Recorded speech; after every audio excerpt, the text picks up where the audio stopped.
क्रांति दिवस पर आज लखनऊ में आयोजित इस कार्यक्रम में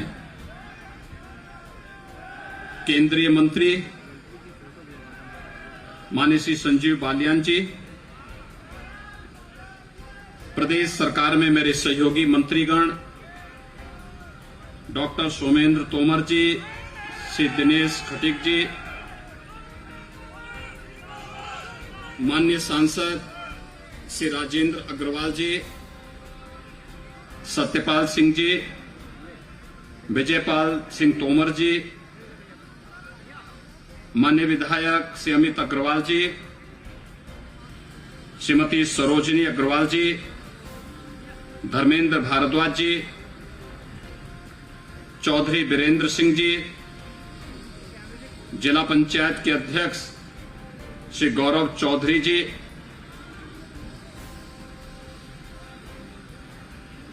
आज के इस कार्यक्रम में उपस्थित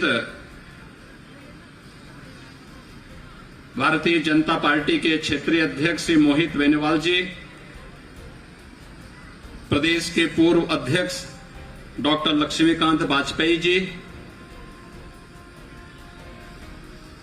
प्रदेश मंत्री श्री चंद्रमोहन जी, जिलाध्यक्ष विमल शर्मा जी, महानगर अध्यक्ष मुकेश सिंघल जी, प्रदेश सरकार के विभिन्न बोर्ड और अध्यक्षों के अध्यक्ष श्री भराला जी, संजीव गोयल सिक्का जी, मंच पर उपस्थित सभी सम्मानित जनप्रतिनिधि सुरेंद्र नागर जी और अन्य सभी सम्मानित जनप्रतिनिधिगण, प्रशासन और पुलिस के सभी अधिकारीगण और मेडर्स के सभी उपस्थित भाइयों बहनों, मैं सबसे पहले क्रांति दिवस के अवसर पर बाबा ओघड़नाथ की इस पावन धरा को, जिसने 1857 के प्रथम स्वतंत्र समर में क्रांति की ज्वाला को प्रज्वलित करने में अग्रणी भूमिका का निर्वहन किया था, बाबा ओघड़नाथ की इस पावन धरती को कोटि कोटि नमन करते हुए उन सभी क्रांतिकारियों को जिन्होंने अपना सर्वस्व न्यौछावर करते हुए भारत की आजादी के लिए,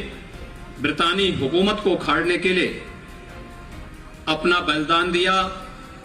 भारत माता के ऐसे सभी सपूतों को कोटि कोटि नमन करते हुए प्रदेश शासन की ओर से उन्हें विनम्र श्रद्धांजलि भी अर्पित करता हूं। भाइयों बहनों, यह वर्ष हमारे लिए अत्यंत महत्वपूर्ण है और हम सब आभारी हैं अपने देश के यशस्वी प्रधानमंत्री श्री नरेंद्र मोदी जी के, जिनके नेतृत्व में आज पूरा देश एक भारत श्रेष्ठ भारत बनकर के पूरी दुनिया को नेतृत्व देने की ओर अग्रसर है।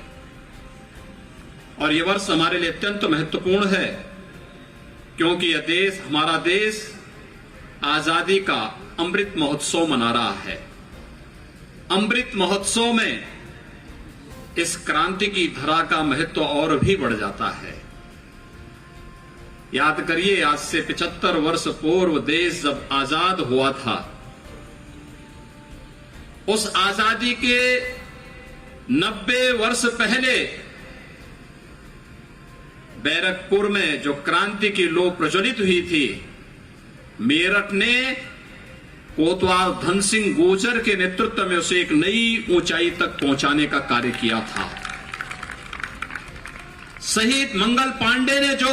लौ वहां प्रज्वलित की थी, वह लौ जलते हुए देश के अलग अलग क्षेत्रों में,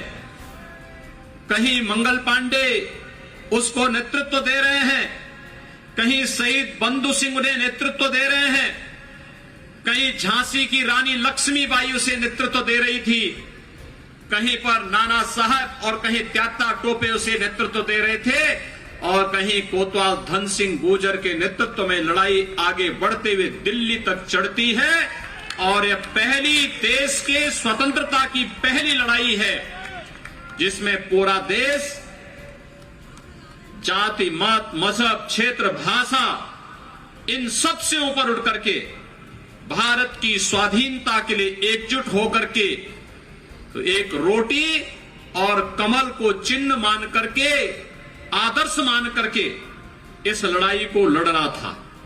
और इसीलिए वीर सावरकर ने इसे प्रथम स्वतंत्र समर कहा था, जिसे अंग्रेज एक सामान्य विद्रोह मानते थे। वह सामान्य विद्रोह नहीं था, वह भारत की आजादी का सामूहिक रूप से भारत की जनता का, भारत के किसानों का, भारत के मजदूरों का, भारत के युवाओं का, भारत के बुजुर्गों का, भारत की माताओं और बहनों का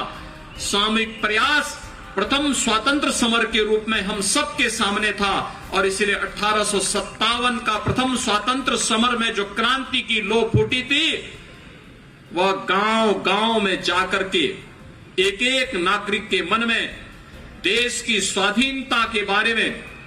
एक नया उत्साह, एक नया उमंग प्रकाशित करते हुए उसे आगे बढ़ने के लिए मजबूर की थी। और देखते ही देखते सैकड़ों वर्षों की गुलामी की बेड़ियों को तोड़ता हुआ भारत मात्र 90 वर्ष के अंदर अपनी आजादी का आनंद ले रहा है। भाइयों बहनों, आज हम लोग जब क्रांति दिवस के इस अवसर पर देश के अमृत महोत्सव, आजादी के अमृत महोत्सव कार्यक्रम के अवसर पर यहां पर उपस्थित हुए हैं, हम सबका सौभाग्य है। मैं बैठा हुआ था अभी बाहर, और जब मैं बाहर आपके साथ आंगन में था, इस फील्ड में था, तब मैं वहां पर अपने क्षेत्रीय अध्यक्ष से बोल रहा था और श्री संजीव बालियान जी से भी कह रहा था कि देखिए कितना सुहावना मौसम है, कितना सुहावना मौसम है कि इस सुहावने मौसम में हमें अपने देश के उन महान क्रांतिकारियों, जिन क्रांतिकारियों की बलिदान के फलस्वरूप आज हमें आजादी का ये उत्सव देखने का अवसर प्राप्त हो रहा है। उस उत्सव का आनंद हम ले रहे हैं इसलिए क्योंकि भारत माता के उन अमर सपूतों ने अपना सर्वस्व न्यौछावर करते हुए भारत माता की गुलामी की बेड़ियों को तोड़ने के लिए उस कालखंड में बलिदान किया था। आज उन्हीं का परिणाम है कि हम आजादी का उपभोग करते हुए विकास के बारे में एक नई सोच के साथ आगे बढ़ रहे हैं। और आज हमारा सौभाग्य है प्रधानमंत्री मोदी जी के नेतृत्व में एक भारत श्रेष्ठ भारत पूरी दुनिया के अंदर नेतृत्व देता हुआ दिखाई दे रहा है। भाइयों बहनों, मेरठ का अपना महत्व है। बाबा ओगड़नाथ जी का मंदिर युगों युगों से एक नई भक्ति और शक्ति की धरा के रूप में जानी जाती रही है। मेरठ के इतिहास को हम देखते हैं, महाभारत कालीन इतिहास, और अगर हम उससे भी नीचे अगर हम इसका अध्ययन करें तो भारत का नाम भारत पड़ा तो महाराज दुष्यंत के पुत्र भरत के नाम पर ही ये परंपरा आगे बढ़ पाई। मेरठ का नाम उसमें भी आगे बढ़ता है। हमारे पास तो इतिहास केवल पुस्तकों तक सीमित नहीं, हमारा भूगोल भी हमें और पूरी दुनिया को भारत के इतिहास का एहसास कराता है। और इतिहास की धरोहर हम सबके साथ जिस रूप में है उसे वो पहचान दिलाने का दायित्व भी हम सबका होना चाहिए। और उसी पहचान को दिलाने के लिए आज मैं जब यहां पर आया था, मैं पिछले 4 घंटे से अधिक समय से मेरठ के ही विभिन्न योजनाओं, पहले हम लोग शहीद स्मारक पर गए, विभिन्न अपने उन महान क्रांतिकारियों को स्मरण करते हुए उन्हें अपनी पुष्पांजलि और श्रद्धांजलि हम लोगों ने अर्पित की। यहां के विकास की योजनाओं का भी हम लोगों ने अवलोकन किया। आज मेरठ अपने नए कलेवर के रूप में देश और दुनिया के सामने आ रही है। हम लोगों ने आज रैपिड रेल को भी देखा। रैपिड रेल का काम किस तेजी के साथ हो रहा है। देश की पहली रैपिड रेल है जो मेरठ और दिल्ली की दूरी को एकदम मिला देगी। यद्यपि 12 लेन का एक्सप्रेसवे दिल्ली और मेरठ की दूरी को कम कर चुका है। याद करिए, जब उन क्रांतिकारियों ने दिल्ली पर हमला किया होगा उस कालखंड में वो पैदल चले होंगे, लेकिन आज आपके पास 12 लेन का एक्सप्रेसवे है। दिल्ली 45 मिनट में आप दिल्ली पहुंच सकते हैं। रैपिड रेल बनेगा, ये दूरी और भी कम हो जाएगी। आज Meerut one district one product के माध्यम से पूरे देश और पूरी दुनिया के अंदर स्पोर्ट्स आइटम के लिए जाना जा रहा है। और यही नहीं, मेजर ध्यानचंद के नाम पर प्रदेश का पहला स्पोर्ट्स यूनिवर्सिटी हम लोग मेरठ के अंदर ही बना रहे हैं, और जिसका प्रधानमंत्री जी के कर कमलों से यहां पर शिलान्यास भी हो चुका है। कार्य तेजी के साथ आगे बढ़ रहा है। भाइयों बहनों, आज हमारी जिम्मेदारी बनती है ये कि भारत माता के उन महान सपूतों ने भारत की आजादी के बाद जिस नए भारत का सपना देखा था, आज वो नया भारत प्रधानमंत्री मोदी जी के नेतृत्व में पूरी दुनिया के सामने छाता हुआ दिखाई दे रहा है। आज आप देख रहे होंगे पूरी दुनिया के अंदर कहीं भी कोई संकट आता है, दुनिया भारत की ओर देखती है, बड़ी आस भरी निगाहों से देखती है। ये भारत का पुराना इतिहास रहा है। विश्व मानवता पर जहां कहीं भी संकट आया है, विश्व मानवता के ऊपर उस संकट के समय में भारत हमेशा मानवता के पक्ष में खड़ा हुआ है। और विश्व मानवता कहीं भी अपनी धरती पर प्रताड़ित भी हुआ है, उसे शरण देने का कार्य भारत की इस महान धरती ने सदैव किया है। इतिहास इस प्रकार के तमाम स्वर्णाक्षरों से भरा पड़ा है। और आज भी जब आप दुनिया के अंदर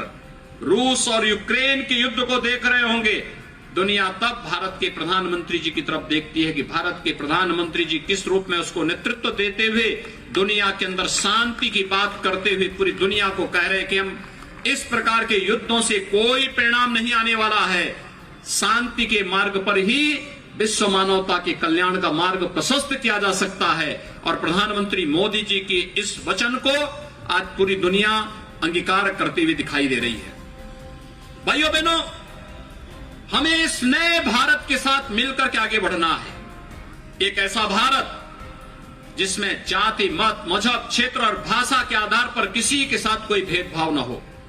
एक भारत श्रेष्ठ भारत का सपना साकार करने के लिए आज जो प्रयास प्रारंभ हुए हैं,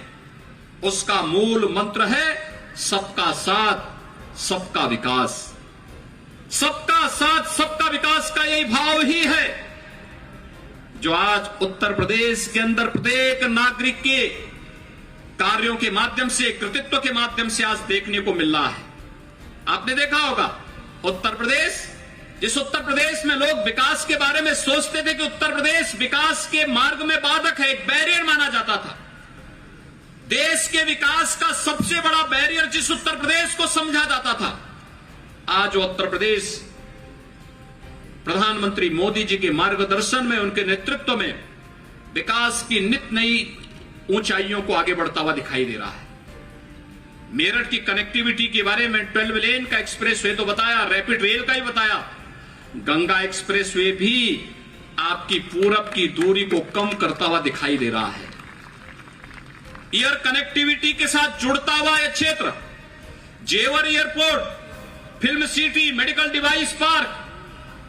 ये तमाम ऐसी चीजें हैं जो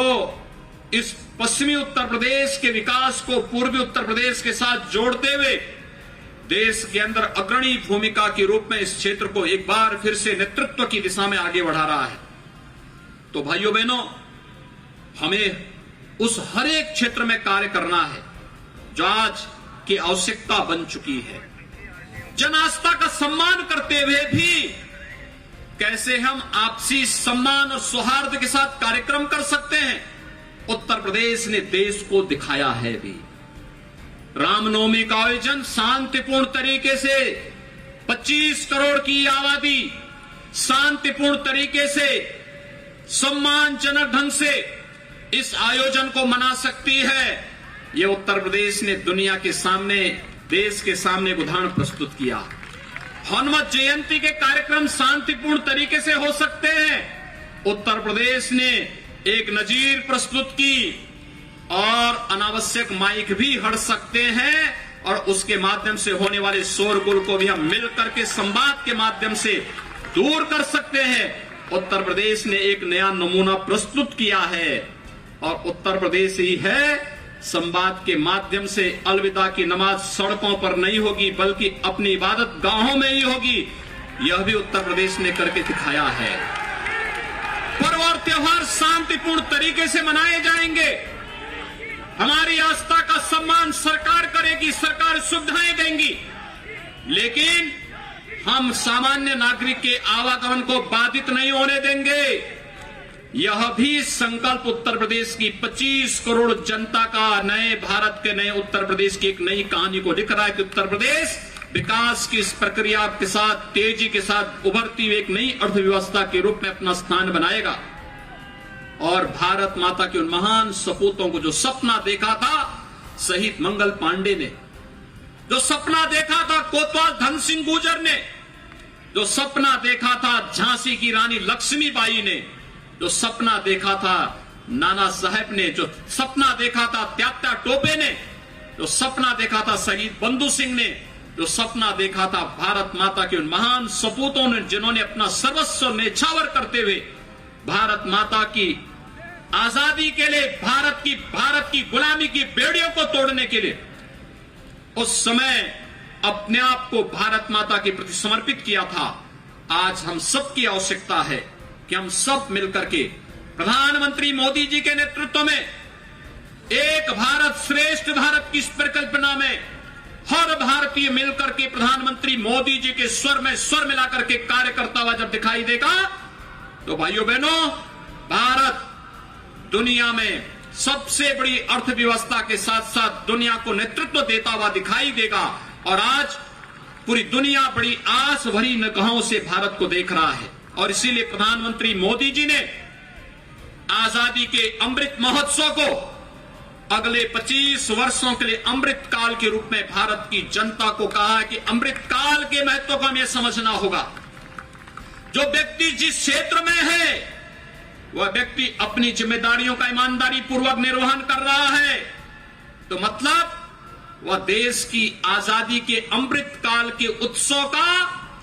सहभागी बनकर के भारत को एक भारत श्रेष्ठ भारत बनाने की ओर अग्रसर हो रहा है। जो जिस क्षेत्र में है, प्रशासनिक अधिकारी प्रशासनिक क्षेत्र में, जनप्रतिनिधि अपने क्षेत्र में, किसी भी क्षेत्र का जनप्रतिनिधि हो, माननीय सांसद हैं, माननीय विधायक हैं, जिला पंचायत के अध्यक्ष हैं, ब्लॉक प्रमुख हैं, मेयर हैं, चेयरमैन हैं, पार्षद हैं, प्रधान हैं, क्षेत्र पंचायत समिति के सदस्य हैं, निगम और बोर्डों के अध्यक्ष हैं, किसी भी क्षेत्र में कार्य करने वाला कोई भी जनप्रतिनिधि है, किसान अपने क्षेत्र में, मजदूर श्रमिक अपने क्षेत्र में, युवा अपने क्षेत्र में, विद्यार्थी अपने क्षेत्र में, हर एक फील्ड का व्यक्ति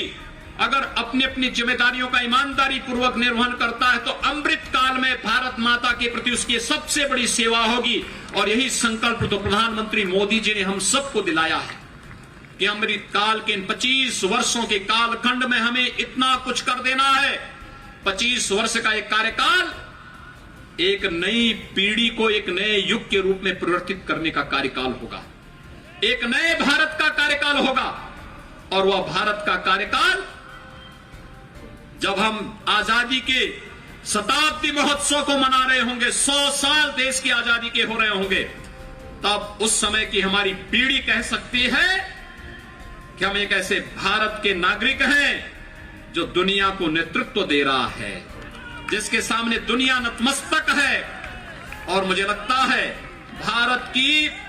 135 करोड़ जनता का यह संकल्प प्रधानमंत्री मोदी जी के नेतृत्व में होना चाहिए। प्रदेश की 25 करोड़ जनता का यह संकल्प होना चाहिए कि अमृत महोत्सव के इस अवसर पर, आजादी के अमृत महोत्सव के इस कालखंड में अमृत काल का उपयोग अपने प्रदेश के लिए, अपने जनपद के लिए, अपने गांव के लिए, अपने क्षेत्र के विकास के लिए हमारे स्तर पर जो भी प्रयास प्रारंभ हो सकते हैं उस प्रयास में हम सहभागी बने। और आज मुझे बहुत प्रसन्नता है, यहां पर एक साथ 67 करोड़ रुपए की कुछ परियोजनाओं का लोकार्पण और शिलान्यास का कार्यक्रम भी हुआ। मैंने ग्रामीण पुस्तकालय के कार्यक्रम को देखा है और मुझे लगता है हमारे जनप्रतिनिधियों ने उसकी बड़ी सराहना की। मैं धन्यवाद दूंगा यहाँ के मंडलायुक्त, यहाँ के जिलाधिकारी और यहाँ के उन सभी जनप्रतिनिधियों को जिन्होंने ग्रामीण पुस्तकालय की इस परिकल्पना को साकार करके ग्रामीण क्षेत्र का हमारा युवा भी प्रतियोगी परीक्षाओं की तैयारी अपने गांव में बैठ करके कर सकता है। ये लाइब्रेरी वहां पर उसके लिए बड़ी भूमिका का निर्वहन करने जा रही है। और साथ साथ यहां पर हम लोगों ने भारत माता की आजादी के लिए जिन स्वतंत्रता संग्राम सेनानियों ने योगदान दिया था, उनके परिवार के सदस्यों को, मेरा सौभाग्य है कि आज मैंने कोतवाल धन सिंह गुर्जर जी के परिवार के कुछ सदस्यों को भी मैंने उनका शहीद स्मारक के पास भी और यहां पर भी मंच पर मुझे उनका सम्मान करने का अवसर प्राप्त हुआ। अन्य स्वतंत्रता संग्राम सेनानियों का सम्मान करने का अवसर प्राप्त हुआ। और देश की आजादी के बाद भारत की आजादी को बनाए रखने के लिए देश की सेना में जाकर के भारत की सेना को नेतृत्व देते हुए विभिन्न युद्धों में अग्रणी भूमिका का निर्वहन करने वाले ऐसे सैन्य अधिकारियों को और शहीद परिवारों को भी आज इस मंच पर सम्मान किया गया है। मैं इसके लिए आयोजकों को हृदय से धन्यवाद दूंगा। जिन परियोजनाओं का यहां पे आज शिलान्यास हुआ है, समयबद्ध ढंग से वे परियोजनाएं आगे बढ़े और जिनका लोकार्पण हुआ है वे जनोपयोगी बन सके, लोक कल्याणकारी अभियान के साथ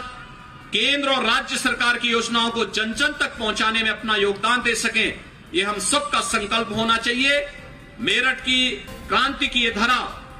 हमें भारत की आजादी के अमृत महोत्सव के साथ सीधे सीधे जोड़ती है। प्रधानमंत्री मोदी जी के संकल्प के साथ कि एक भारत श्रेष्ठ भारत के लिए जैसे 1857 का प्रथम स्वतंत्र समर पूरे भारत ने मिलकर के लड़ा था, तब अंग्रेजों की जमीनों को और उनकी जड़ों को उखाड़ने में हमें मदद मिली थी। ऐसे ही जो लोग आज हम में विभाजन पैदा करना चाहते हैं, हमें जाति मत मजहब क्षेत्र भाषा के आधार पर बांटना चाहते हैं, हमें उनके उन मंसूबों को तोड़ना होगा, उन्हें बेनकाब करना होगा। तमाम ऐसे लोग जो आज भी गुलामी के कालखंड की ओर हमें धकेलने की कुत्सित चेष्टा कर रहे हैं, हमें उनसे सावधान रहना होगा और वर्तमान नेतृत्व पर विश्वास करते हुए एक नए भारत के उस मानचित्र को जो प्रधानमंत्री मोदी जी के नेतृत्व में आज आगे बढ़ रहा है, उसे आगे बढ़ाने में अपना योगदान देना होगा। मैं एक बार फिर से क्रांति की इस धरा को कोटि कोटि नमन करते हुए, बाबा ओगड़नाथ की इस धरती को कोटि कोटि नमन करते हुए, कोतवाल धन सिंह गुर्जर समेत उन सभी क्रांतिकारियों को 1857 के प्रथम स्वातंत्र समर में जिन्होंने अपने आप को बलिदान दिया और उसके बाद देश की आजादी की लड़ाई में भी जिन ज्ञात अज्ञात बलिदानियों ने, क्रांतिकारियों ने अपना बलिदान दिया, देश की आजादी के बाद देश की रक्षा करते हुए अपने आप को बलिदान किया, भारत माता के ऐसे सभी सपूतों को कोटि कोटि नमन करते हुए मैं प्रदेश सरकार की ओर से उन सबको भी विनम्र श्रद्धांजलि अर्पित करता हूं। आप सब इस कार्यक्रम में भागीदार बने, आप सबको भी मैं इस अवसर पर हृदय से धन्यवाद देता हूं, अपनी शुभकामनाएं देता हूं और आप सबका आह्वान करता हूं कि हम सब प्रधानमंत्री मोदी जी के अमृत आजादी के अमृत महोत्सव के इस आह्वान के साथ जुड़ करके एक भारत श्रेष्ठ भारत की परिकल्पना में सहभागी बने। आप सबके प्रति मेरी शुभकामनाएं। धन्यवाद। जय हिंद।